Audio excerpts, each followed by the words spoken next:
Good morning to all my friends and family, and welcome to this episode of Jim's 5 a.m. Club.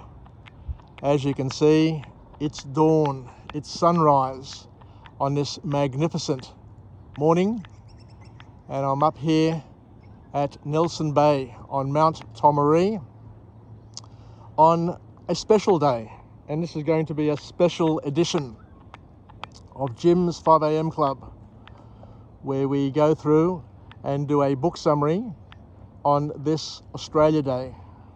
Today is the 26th of January, a day that is enshrined in Australian history, a special day, and it's a day that marks the beginning of this nation. A very special day. And it's a day where I take the time to pay homage to my elders, past and present, the migrants, the many migrants that came to this country to call Australia home. The many migrants who left their families, left their cultures, left everything behind to come and set up their new home in a new land far, far away. So what we'll do is we'll continue along the way and we'll do a book summary. I do notice my camera playing up at the moment, but I've put a new battery in there, so I don't know if the battery's just playing up, but I'll give it a good test run this morning, and if it's not working well, I will just take it back to the service centre and get it looked at again. So today we're going to do a book, a very interesting and probably an apt book on this special auspicious occasion today, called How to Raise an Adult, by an author named Lythcott Haims, a psychologist, a child psychologist who has spent a lifetime understanding and dealing with young children, young adults, and I guess seeing the fruits of good parenting as well as the pain and suffering of not so good parenting. So what we'll do is we'll go through this book and see what we can learn, see what we can add to our inventory of skills, of life hacks, and see where it leads us and where it takes us, especially given that today we're celebrating the birth of a new nation, the raising of a new nation, a new country that has come from nowhere, has come from oblivion to become one of the greatest countries, one of the strongest economies in the civilized world. And that was done on the backs of the commitment, the work, the blood, the sacrifices, the suffering of all those who made this country their most beautiful home, and the home for all the people who were born here, were made citizens here, because as we've said time and time again, Australia is owned by nobody. It is God's land, and we all have equal rights and entitlements regardless of whether or not you were born today, yesterday, you become a citizen today, you became a citizen 100 years ago, or if your parents or grandparents or forefathers were born here as well. Australia, as we said, is a modern nation and needs to keep on growing, developing, and becoming its future. Else, somebody else will come and take it on and make it their future. So what is this book about? Let's see where it can take us, where it can lead us on this special day.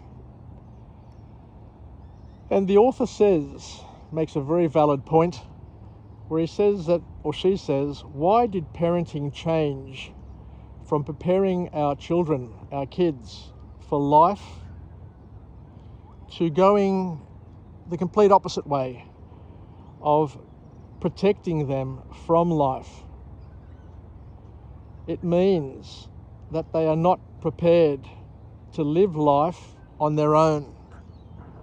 So what the author is saying here, and making an observation and a call to action, I guess, for each and every one of us, is to re-examine and look a little bit deeper into our parenting styles, and to understand that parenting styles may have changed over the decades, over the generations, but they haven't changed for the better.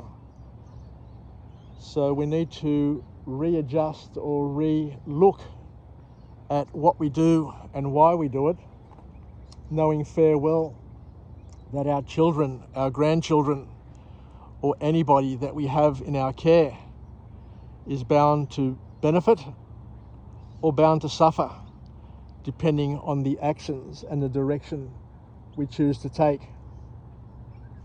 So the first formal point to come out from this book, from this author, is where they say that you may be aware of it, but you're probably overprotecting your children. You're overprotecting yourself. You're overprotecting your employees. You're basically cotton wooling and overprotecting your pets and everything that is in your life, your partner. You name it, chances are that you're probably overdoing it. You're overprotecting it. And this leads to the discussion and the concept that parenting is about, or should be about, providing a safe space. And we understand that, we get that. But what we don't get, or what we don't understand, is that by overdoing it, you can be causing significant and permanent damage.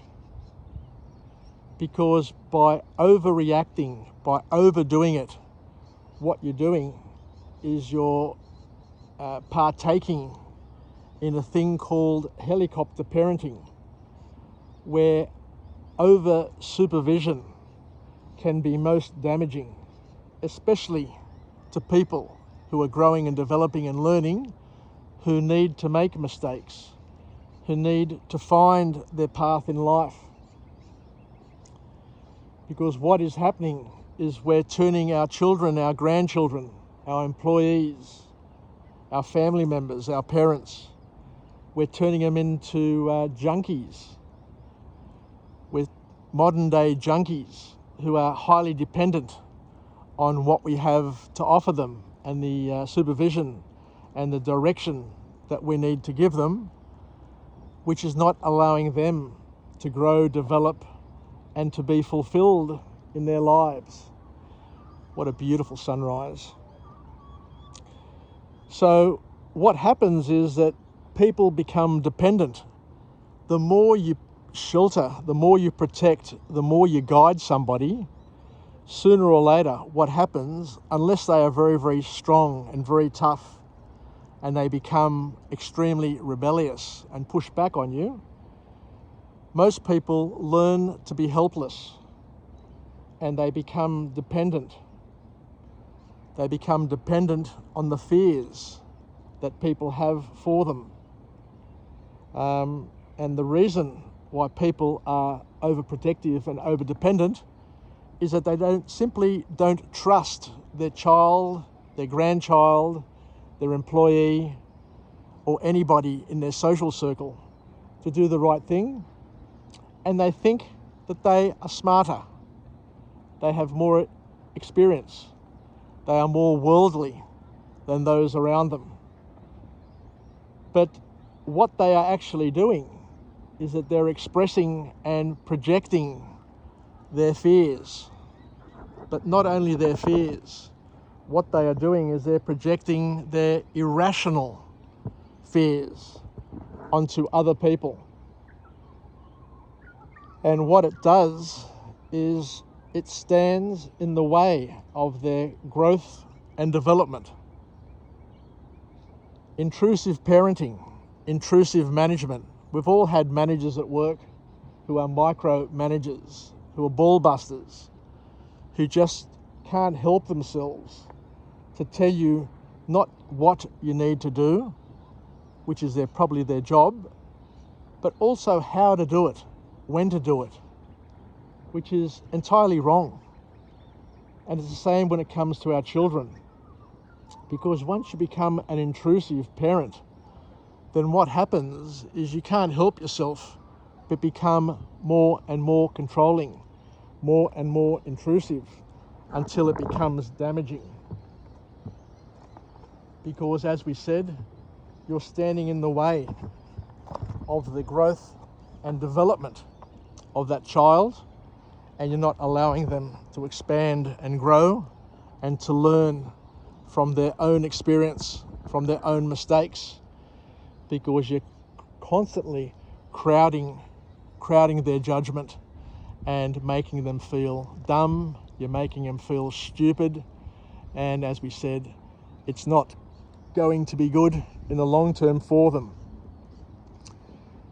Another important point that the author says is that a lot of the fears that we have, especially for those people who are controlling, who are bullying, who are over-parenting, are irrational fears.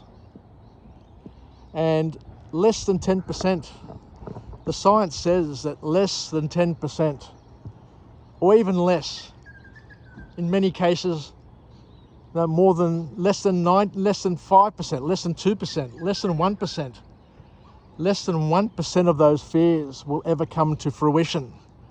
And yet, by worrying about those fears constantly, what it does is it causes damage to the development of the person who inherits those irrational fears. And guess what?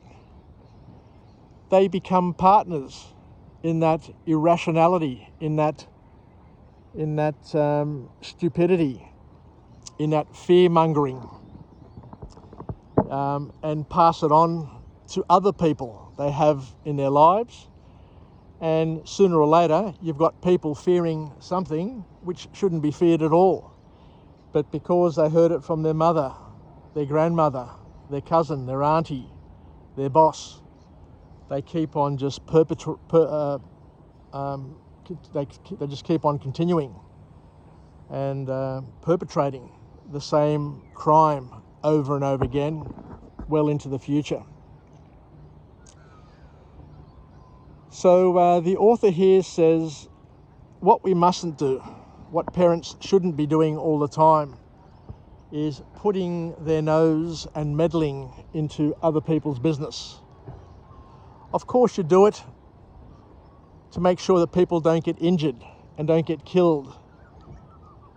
But that should be rare. That should be a rare sort of occasion. But I often remember my Uncle Arthur once saying that he said to somebody who he was working with, "I'm going to hospital tomorrow to have a serious operation, a major operation." And the person says, "What operation are you going to have?" And my Uncle Arthur says, "I'm going to get your nose surgically removed from my backside."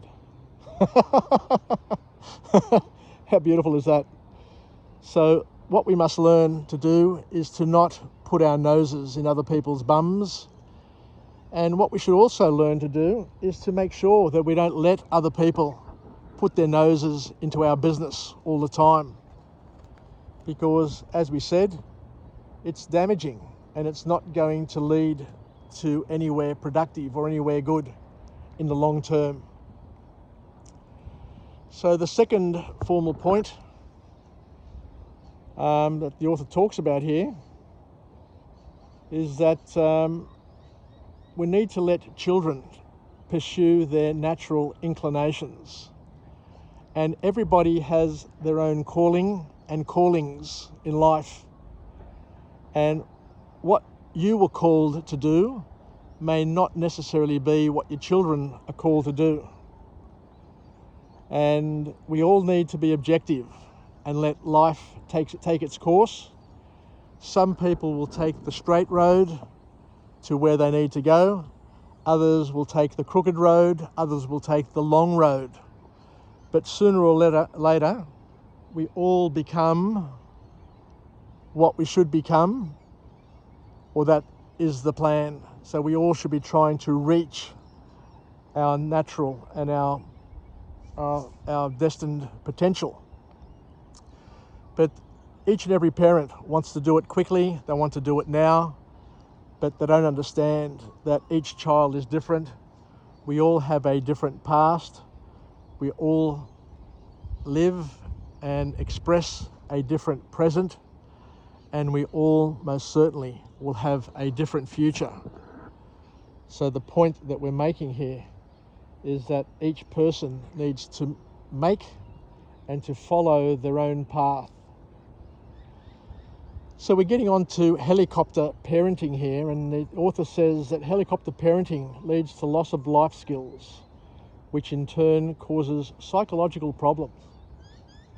So if you're not allowing your child time to think, time to decide, time to grow and develop at the time of their life that they most need it, because what happens is life comes in bursts, it comes in phases, and if you don't achieve a certain milestone by a certain time of your life, then it becomes harder to build that capability later on. So we need to let children, according to this author, pursue their natural inclinations and build their life skills. And the more experience, the more life skills that one can build as early as possible in their life, then the more capable they're going to become at solving the many problems that they're going to have in their lives. One thing for sure and for certain is that when you're alive, you're going to have problems. You're going to have problems, and big problems. Sometimes the problems all come together in a tsunami which swamp us. But we need to solve our own problems by ourselves. By all means, get help where needed, but we need to become accountable. Our children, our grandchildren, our work peers, our subordinates, our families, everybody needs to take responsibility and accountability for their path in life. And of course, the rest of us will partner with them to help them where possible. But we can't take responsibility. I can't live my children's life. I can't live my wife's life. I can't live my boss's life. Each person needs to take responsibility and live their own life. And to understand that by meddling, by putting your nose in other people's business, causes more harm than good in the long term. We're not talking about the short term. What we're talking about is the long term. Because what happens is that there is a lag effect between what we do now and how it impacts somebody tomorrow. As a lot of people say, you can underestimate what you can do in 1 year. You can overestimate what you can do in 1 year and completely underestimate what is possible in 10. But also with parenting, with children, if you're getting involved all the time, what you're doing is you're causing damage which is going to show its face in maybe a decade's time or 2 decades' time, where you've got an adult who is completely challenged when it comes to relationships, challenged when it comes to dealing with problems or making decisions or showing leadership. So you won't know, is the point that I'm making. You won't know that you're causing damage until it's far too late and you probably are unable to do anything about it. So the lag time is something that we should all take into consideration when working and dealing with those around us. So the best point, I guess, to take is to assume that you're not going to be around tomorrow, and to let your children grow and develop as early as possible so that they too can take charge of their life. Because as we've learned and as we know in life, you simply just can't make problems go away. Each problem needs to be dealt with and solved, not only efficiently, but most importantly, problems need to be solved effectively. The world is real, the world is raw, and the world is very confronting. And you can't be around all the time. You can't change the world. You can help shape it, but you can't change it. You can't change the destiny, the fate that we're all going to go through.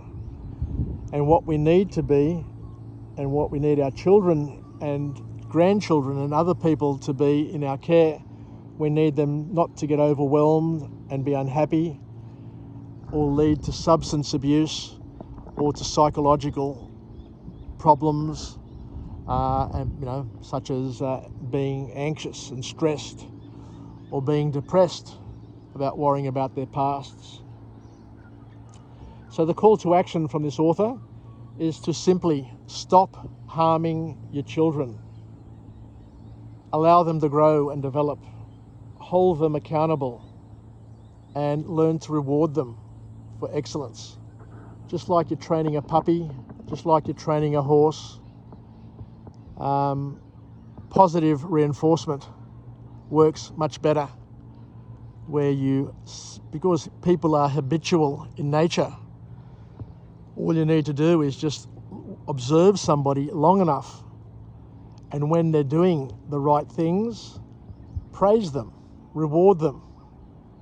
Because what that will do is that will show them and tell them when they're on track. And once they're on track, hopefully they can stay on track.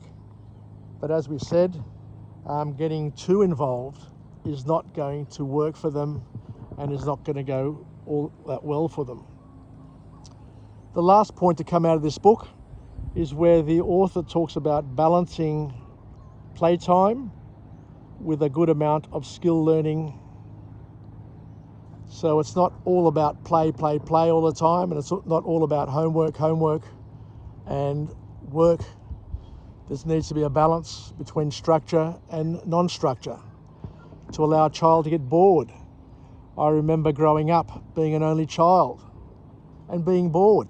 My parents were working 7 days a week, and there are times, especially during the school holidays, this time of year, when my friend Jim McCain would go on holidays with his parents. They'd go up to the entrance, up to Toukley, I think it was, and they'd be away for 3 or 4 weeks, as families did back in the 60s.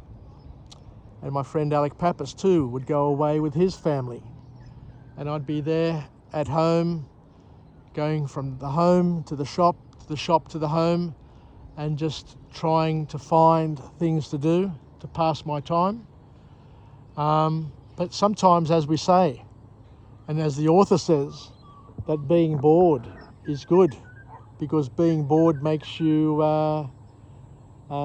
curious, makes you learn how to live with yourself and to make the most of your time by being creative and using your imagination.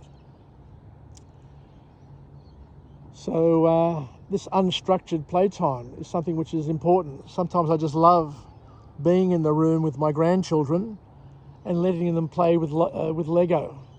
And they don't want me to play with them. They just want to sit down there, play with it themselves, play with the Barbie dollhouse, talk to themselves and just pass their time. And you can see that they're enjoying themselves. They're not bored. They're just doing what they're doing without being told what to do, and not being pressured, and not watching television, and just doing something of their own accord. but you can sense that they're in a good place and they're enjoying what they're doing. So it's all about growing, it's all about developing, it's all about competency development. And we need the balance, as we said, and to not overdo things. So I think I'll leave it there. So thank you very much for joining me on this episode of Jim's 5am Club, where I'm up here atop of Mount Tomaree on this special day, Australia Day 2022, where, as I said, I pay homage, I pay respect for all the elders, past and present, who have shaped this country, all the migrants who came from abroad, came from other countries, suffered indignation by not knowing the language, not knowing the culture, being the outsiders, and coming to this land, but working hard and shaping Australia into the wonderful, powerful country, this magical country that it is today. And for that reason, I stand up here and I too feel that I am Australian. I'm no more and no less Australian. Just because my parents came here as migrants and I'm the first to be born in this country, it doesn't matter. I am just as entitled to the person who was born today, and just as entitled to the person whose parents or forefathers were born in yesteryear, regardless of when it was. Because as we said, each day, each year, each generation is a new start, which starts from a clean slate. When we're born, we come into the world knowing nothing. We come in on a clean slate. And it's on that slate, that clean slate, that we live, that we prosper, that we work, that we suffer, and we do it because it's our life.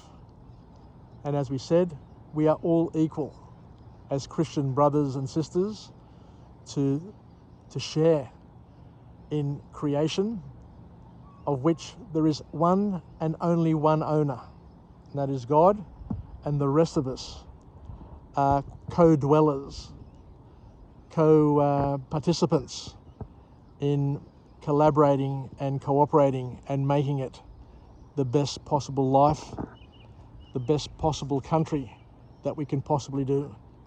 So thank you very much for joining me on this episode. I look forward to coming to you again from a different location with a different message of empowerment, where we can live, learn and pass it on and become better versions of ourselves, and to try, where possible, to continue to make Australia the best country in the whole wide world. Yassas, take care, and happy Australia Day. Bye for now.